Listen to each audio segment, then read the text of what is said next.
Assalamualaikum warahmatullahi wabarakatuh. Kita ngobrol santai-santai aja ya, silaturahim ya. Kenalkan Bapak Ibu semua, nama saya Hajah Siti Asma Ratu Agung SEMS ya. Jadi kalau profesi saya itu banyak Pak. Konsultan agama, saya nggak berani dipanggil ustazah karena ustazah itu harus hafal Al-Quran 30 juz gitu minimal. Menurut saya nggak hafal, tapi tadabbur Quran insya Allah saya bisa. Tapi karena saya nggak kuat menghafal konsultan agama, bahkan ustazah pun konsultasi dengan saya. Nah, yang kedua, profesi saya ini dokter holistik. Siapa itu dokter holistik? Mengobati dunia, mengobati orang lain di bidang spiritual, di bidang mental, sosial, intelektual, fisika, dan finansial. Apa bedanya dengan dokter umum dan dokter spesialis? Kalau dokter umum, dokter spesialis itu dia hanya mengatasi gejala saja. Misalnya sakit kepala, obat sakit kepala. Dia nggak memikirkan berapa utang pasien, habis berantem dengan ini pasangannya, dia nggak urus itu. Bapak sakit apa, sakit kepala, kasih anti sakit kepala, misalnya gitu ya. Nah, sakit kepala ya karena nggak punya uang, betul ya Pak? Betul. Itu bedanya. Dan gejala klinis, misalnya diabetes, kasih Daunil, gitu loh. Jadi dia konsultasinya bedah dan obat. Kena kanker, dioperasi dan kemoterapi, gitu kan? Kalau saya tidak, saya akan periksa spiritualnya bagaimana, ngajinya bagaimana, sholatnya bagaimana, ya, baca Qurannya bagaimana, puasanya bagaimana, saya periksa. Yang kedua mentalnya ini positif apa negatif, sedih, kecewa, jengkel, marah, minder, itu sakit. Yang sehat itu berani, percaya diri, mandiri, husnuzon, baik sangka, ya. Itu mental-mental yang sehat, berani. Mereka cari ngecek, ini berani orang-orang yang ngomong. Nah ini tadi nih, Bapak itu berani, dia langsung ngomong ya. Nah kalau ini tadi kurang berani. Gitu. Dan jangan bohong. Sekali langsung ke ujian seumur hidup tidak percaya, tidak boleh bohong. Apapun resiko. Rasulullah dulu, kenapa dia jadi Rasul? Mulanya dari mana? Al-Amin, jujur. Jujur apa adanya. Kalau jujur kita enak, nggak ngarang. Apalagi ketemu orang kayak saya, ketahuan bohongnya. Ketahuan. Ada jadi, karena saya ini seorang wartawan juga. Ya, saya intern swasta juga. Saya belajar ilmu perdukunan juga. Belajar. Kenapa saya belajar ilmu perdukunan?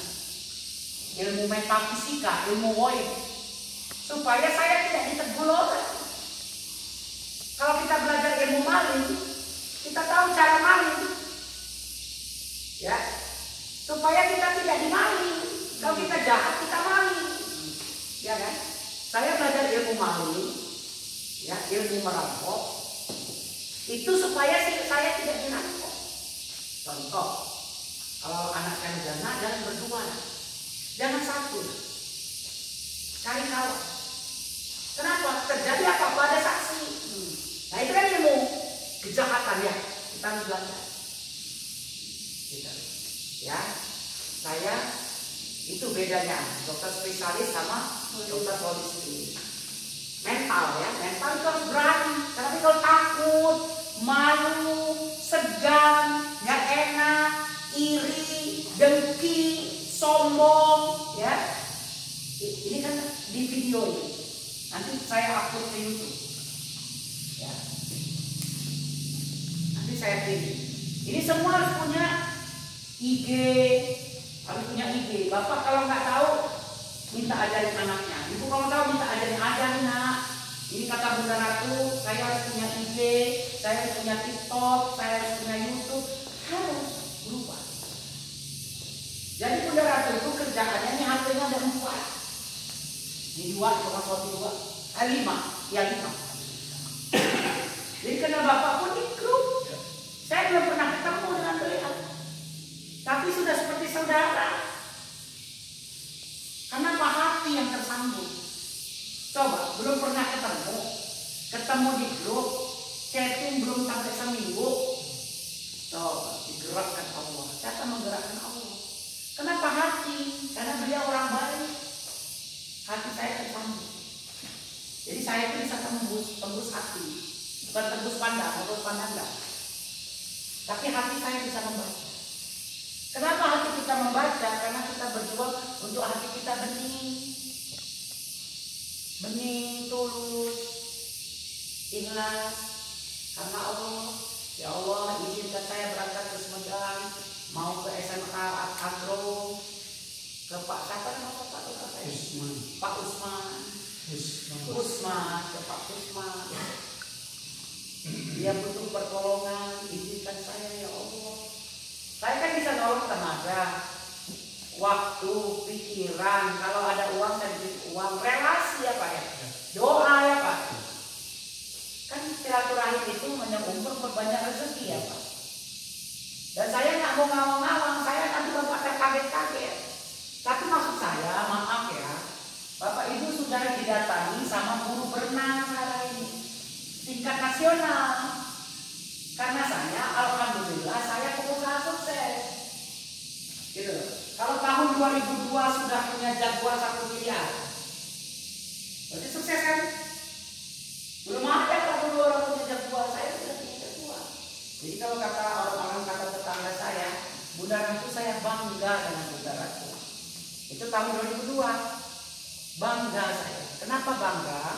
Biasanya naik mobil-mobil jaguar 1 miliar itu katanya orangnya pakai lengan, nggak pakai jilbab. Ini yang nyetir mobil jaguar itu pakai kerudung. Jadi kan membanggakan orang Islam, bahwa orang Islam itu keren, kaya, pintar, akhlak mulia, ya kan? Itu. Jadi jangan mau kita miskin, bodoh, ya, sakit, jahat, ya, banyak kan gitu, iri, sombong. Ini level orang Islam sekarang. Kita diremehkan sekarang. Banyak tenaga kerja Cina masuk semua. Ya, udah kata Ade Armando itu sekarang udah 15 juta yang masuk. 15 juta nggak ada kerja kasar Pak. Maka kita tidak dapat pekerjaan. Kita diremehkan. Apa orang Indonesia itu? Suku bangsa dari Aceh sampai Papua diremehkan. Bodoh, nggak bisa. Tukang ngelas saja dari luar negeri. Kuliahnya dari kita berangkat lagi. Ini apalagi dulu sekarang menggarap sawah dari tenaganya di luar negeri. Jadi maksud saya, ayo kita bangkit. Dengan cara apa Bunda? Cara-cara yang baik. Indonesia ini, suku bangsa Aceh sampai Papua, kita itu tidak punya teknologi tinggi. Kita itu bisanya di pertanian, ya Pak ya, peternakan, perumahan, pertanian, peternakan, perumahan, perikanan, ya, apalagi ya, IT, apalagi pertanian, makanan, kita masih bisa. Tapi kalau sudah tingkat industri yang tinggi, kita tidak bisa. Nah, oleh sebab itu, saudara-saudaraku semua, kita harus berubah. Kalau kita usaha, modal besar, mengandalkan modal uang, ya, besar, nggak usah kita sekolah. Anak SD aja bisa. Yang perlu kita berpikir dan kaliber kita doktor, ya, atau S2 atau S1 atau SMK. Bagaimana modalnya kecil tapi untungnya besar. Kayak mbak-mbak ini, mas-mas ini semua, bapak ibu semua. Untuk awal, ya, garap sendiri, gotong royong, berapa orang mulai dari ketua yayasannya, tangan itu sawi.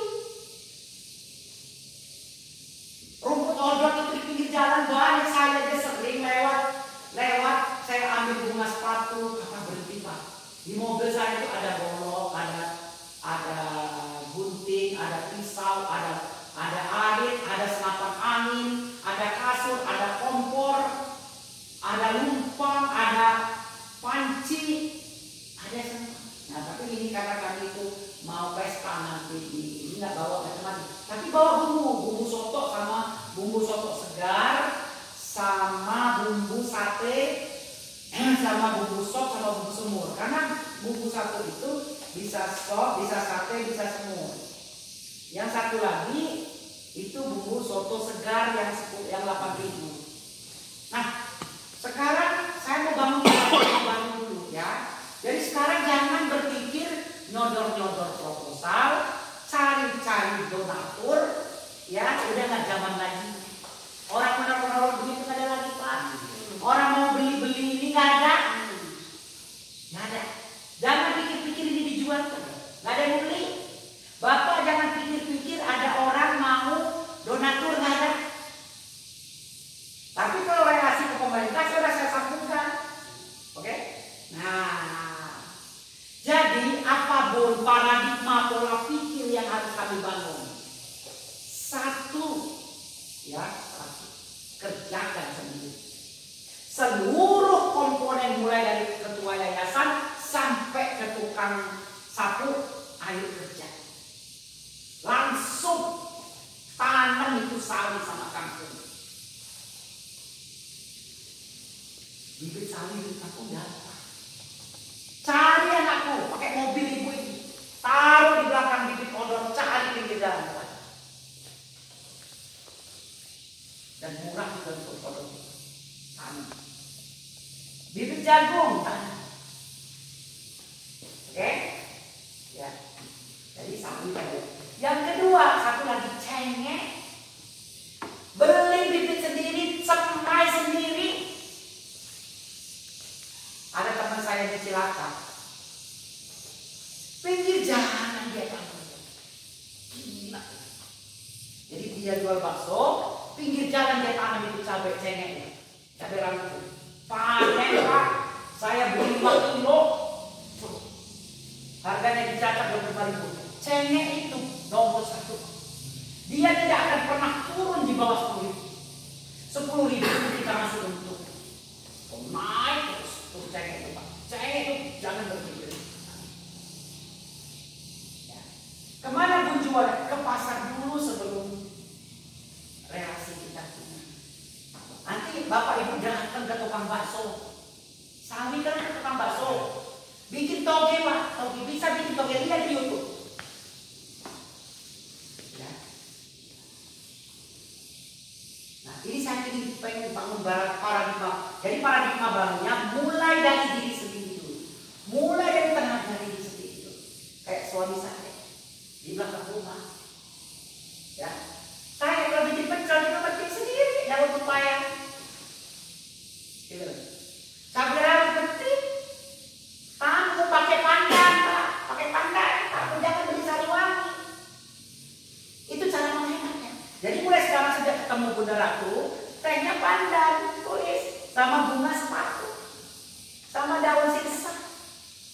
Ayo, serai, sama jahe, sama kayu manis itu sudah jadi minuman Bapak Ibu semua, sama gula merah. Ayo, kenapa kita harus beli? Nggak keluar duit kan? Apa duit yang kita keluar? Tanam itu stevia, tanam stevia itu manis. Rebus itu stevia daun stevia. Jadi nggak pakai gula. Taruh madu kerancang di sini atau madu biasa. Minta. Saya nanam bunga sepatu minta. Saya jalan sama suami, Pak berhenti Pak. Pak boleh nggak minta bibit bunga sepatu? Oh boleh. Dikasih buat. Di pinggir jalan itu Pak banyak itu rumput odol. Melimpah-limpah. Ambil, jangan beli Pak. Jadi saya sarankan jangan beli. Jadi yang beli itu paling nanti bapak itu kalau membuat toge kacang panjang, kacang panjang, apa kacang hijau, ya kacang hijau. Itu kalau bibit kangkung, Bibit sawit aja itu Pak, murah gitu. Ya kan? Jadi jangan yang membayangkan sekian ratus juta, tidak. Bibit order Pak, kalau memang bisa minta-minta, kalau nggak ambil seperti ini. Jadi jangan di luar. Kalau bikin pesantren itu kan nggak mesti luar. Nah, lalu soal makanan Pak, Bapak bicara lagi dengan kepala desa, ya, boleh saya Pak? Kumpulkan masyarakat, ya. Jadi saya minta ini jadi pesantren. Ini Pak, ruangan ini bisa 50 anak tinggal di sini. Kasih matras, kasih lemari kecil-kecil. Mandi di tempat masyarakat. Libatkan masyarakat caranya gini Pak. Satu desa itu berapa kakak? Atau satu RW berapa kakak? Carilah Bapak 180 kakak Pak. 180 kakak itu Pak, dia bisa ngasih makan 6 bulan sekali. Misalnya nomor 1 Udin, ya, dia ngasih makan itu misalnya 1 Januari. Habis itu 2 Januari si Badu, 3 Januari si Mas Kona, 4 Januari si Umar, terus nanti si Udin ini ketemunya 1 Juli. Nah, tanamkan kepada masyarakat, kasih kesempatan mereka bersedekah, dan itu tidak hilang. Itu Bapak bisa melobi kepala desa, diedarkan. Mau Pak orang kasih pengantar, kasih pengumuman, kesempatan beribadah ya Pak, beramal soleh, balasannya surga. Siapa yang bersedekah, balasannya surga. Kita meninggal nanti ya Allah, tolong hidupkan saya kembali, saya ingin bersedekah. Bapak kan lebih tahu. Nah, oleh sebab itu si Udin tanggal 1 Januari misalnya, atau 1 Mei atau 1 Juni, ketemunya lagi nanti 1 Januari Pak. Luar biasa. Kayak saya hari ini sekarang, saya mau traktir semuanya makan. Karena saya untung, nanti cari warung, beli nasi ayam, kita makan. Saya yang untung Pak. Bapak dan teman-teman mau makan nasi dari saya, itu saya senang sekali. Kalau Anda ngapain? Kamu sudah datang udah baik-baik, terus masih makan lagi, rugi. Kamu jualan aja untungnya misalnya 5.000. Kenapa kok kamu ngasih mereka bisa 200.000? Ayo. Nah, jadi setiap niat, ucapan, perbuatan karena Allah. Kalau Anda mau dibahagiakan Allah, jadi meraih kebahagiaan ya dari Allah, bahagiakan orang lain. Nanti Bapak Ibu saya kasih makan senang. Nanti Allah saya tambah senang. Apa saya tambah miskin? Tidak. Nggak ada cerita orang bersedekah sama miskin. Jadi kalau saya lihat ini pesantren kenapa belum maju? Belum maju Pak, ya. Belum maju. Bapak anggap dari nol lagi. Bikin brosur Pak. Bikin brosur. Sebarkan brosur itu ya. Bikin brosur yang bagus, siapa desain grafisnya sini ada. Nah, ya. Bikin brosur A4. Sebarkan, anak murid yang sebarkan.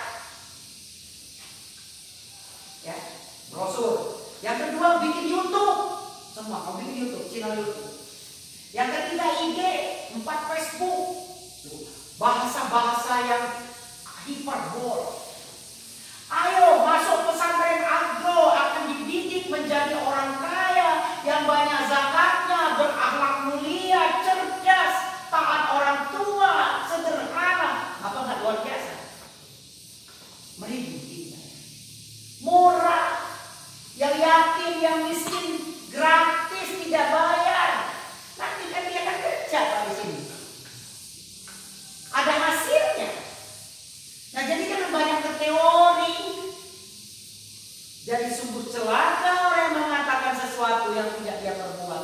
Jadi guru-guru semua ini harus punya usaha.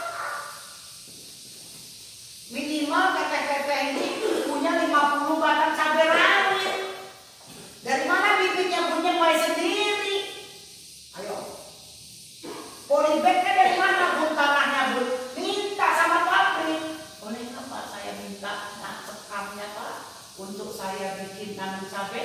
Ayo. Tanah menggali di sini. Polinternya apa, Bun? Karung, pergi ke tempat rongsokan. Ayo. Kresek aja bisa, nah. Pergi ke tempat sampah ngambil kresek. Jadi nggak usah beli, Pak. Kita nyawa, Pak. Kita ini mikir beli. Saya bilang sama suami saya, jangan beli, Pak. Karena apa? Bukan kita pelit, bukan menghemat dulu. Ya. Ini kan anggap aja pesantren ini mulai dari nol lagi, Pak. Ini alhamdulillah, Pak. Bapak sudah ada 2 yang minum, ada 8 yang sekolah. Ini alhamdulillah berkah. Cuma tinggal ini ibarat kurma, ya. Ini baru gitu, ya. Jangan anggap gagal, gak ada gagal. Ini luar biasa potensinya. Ya. Nanti punya dalam ini nanti ditulis binaan ICMI peduli umat. Keren lagi kan? Tulis, kecil-kecil. Dari papan juga Bapak minta papan. Di apa namanya, Mas? Di pakai cek gitu apa namanya? Di stempel pakai cek, apa pakai pilok, apa pakai apa? Pesantren agro apa namanya ini? Sarjana bahasa kata binaan ICMI peduli umat. Keren kan? Pengaruhnya itu loh. Saya dapat mantu, besan saya. Dia tidak melihat anak saya. Tapi dilihat siapa ini Bunda Ratu ini siapa? Nah, seorang Bunda Ratu, pengusaha, tokoh nasional, di ICMI, pendakwah, idolanya Khadijah. Ayo, tertarik dia. Gitu loh. Ini juga begitu, Pak. Ada selling point, tulis ada selling point. Ada nilai jualnya. Apa jualan di sininya apa? Di sini nih, oh masuk sana aja, murah. Yang kedua, anak kita dididik jadi anak yang berakhlak mulia. Dulu dia itu gak bisa ngaji, gak sopan. Sekarang dia lewat di depan saya sopan. Ketemu ibunya cium tangan. Perubahan akhlaknya itu. Tidak melawan ibunya, tidak melawan bapaknya. Patuh. Subhanallah. Atau terus dia sudah hafal Quran. Subhanallah. Rajin tahajud. Subhanallah. Itu nilai jualnya, Pak. Lalu anak saya sekarang bertani, dia nanam apa dia bisa, beternak bisa, domba dia bisa, beternak ayam dia bisa, piara ikan dia bisa, nanam sawi dia bisa, nanam cabai dia bisa. Itu yang diharapkan. Sehingga keluar dari sini 3 tahun, anaknya udah kaya, udah punya domba. Jadi Pak, kalau saran saya jangan keluar. Dia bawa domba, uang pendaftaran itu domba 1. Domba 1, cempe, Garut. Atau sepasang yang lebih mampu lagi. Sepasang. Atau 2, cempe aja, betina. Jangan laki. Jadi pendaftarannya Pak, cempe betina, Garut, ingat Pak. Garut ya. Jangan Priangan. Di Jawa Barat ini Garut sama Priangan. Kalau Priangan itu lambat tumbuhnya. Nah nanti minta bantuan ke kementerian, ya itu jantannya nanti dikawinkan Garut betina dengan dorper, maka dia besar. Nah, Bun, usaha apa kan? Udah ya. Jadi intinya paradigma yang harus dibangun mulai dari kecil, Pak ya. Buang itu gengsi, tulis mulai dari kecil, buang itu gengsi, ya, bekerja, berusaha, modal kecil gitu. Tapi berpikir besar, bertindak besar, dikopi di seluruh Indonesia. Itu Pak. Jadi anak-anak itu sudah dilatih cari duit. Anak saya masih kecil. Umur kelas 2 SD itu umur berapa ya? 9 tahun ya. Itu kakaknya pakai motor Shogun itu di depan, dia di belakang, anak kelas 2 SD. Ini anak kelas 6 yang kelas 1, ini kelas 2. Begini dia pegang. Ini apa tahu? Termos es.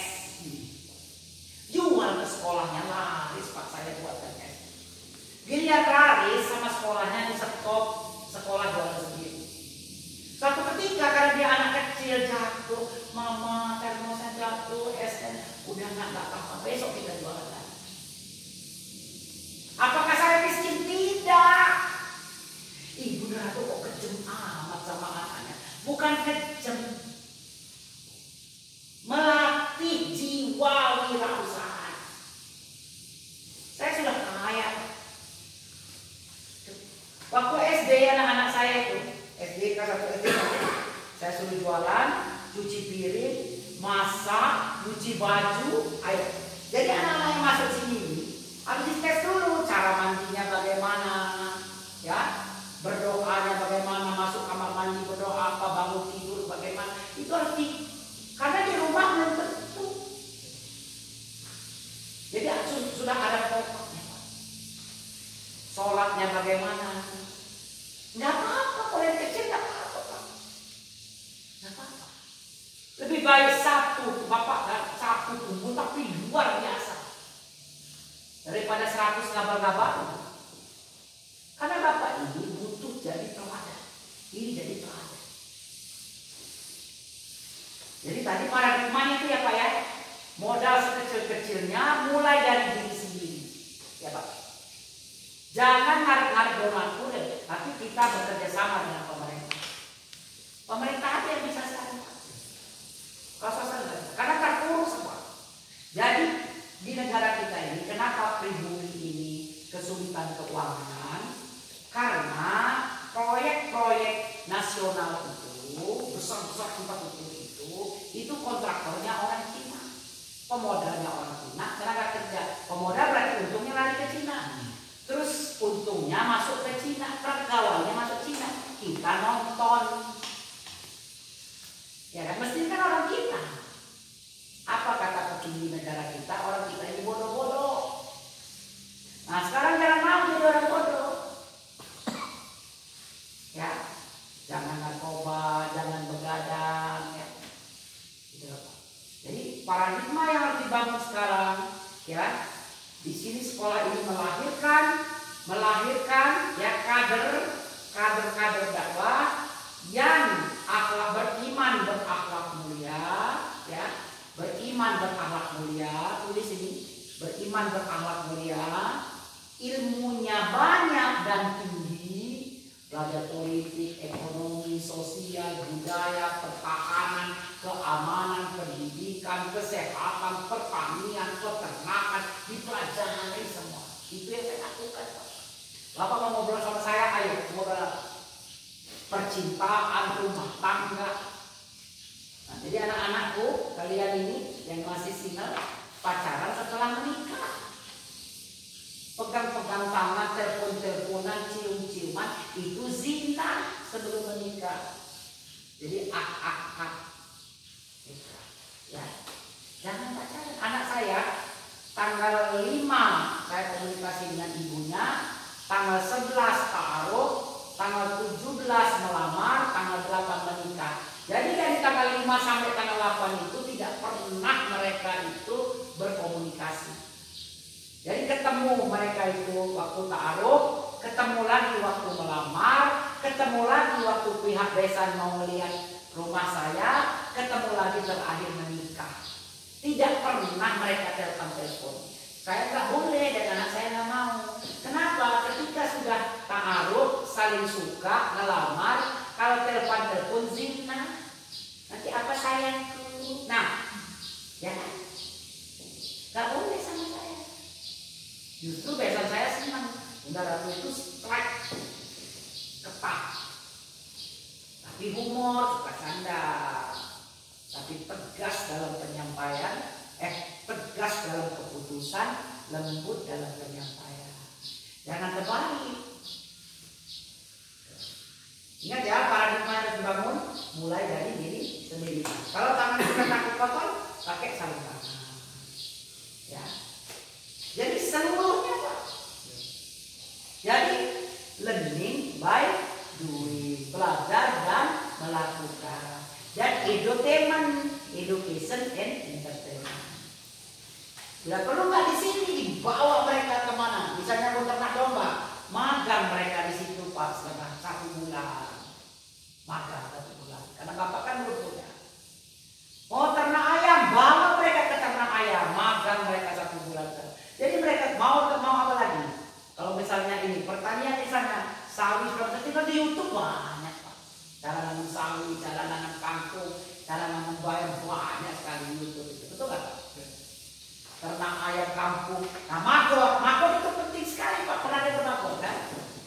Magot itu Pak, itu untuk pengolahan sampah. Ambil sampah masyarakat di sini Pak. Kumpulkan organik dan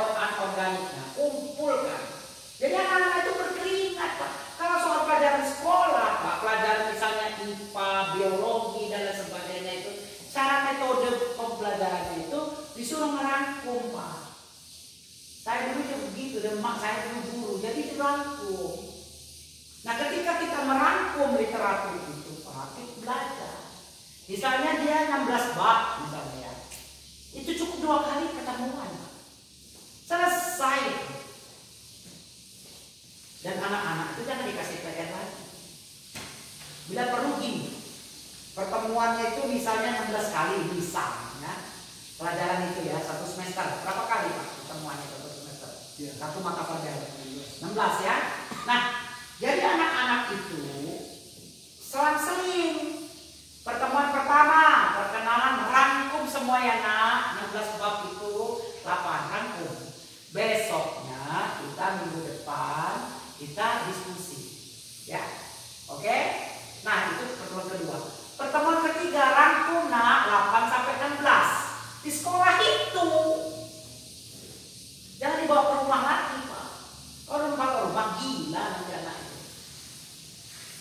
Nah, jadi mereka nanam cabai, ternak ayam, bikin maggot, bikin biogas Pak sini. Biogas itu dari kotoran ternak. Bikin domba. Berapa jenis domba lah, ada sapi. Nah, nanti perjuangkan di sini pakai biosolar.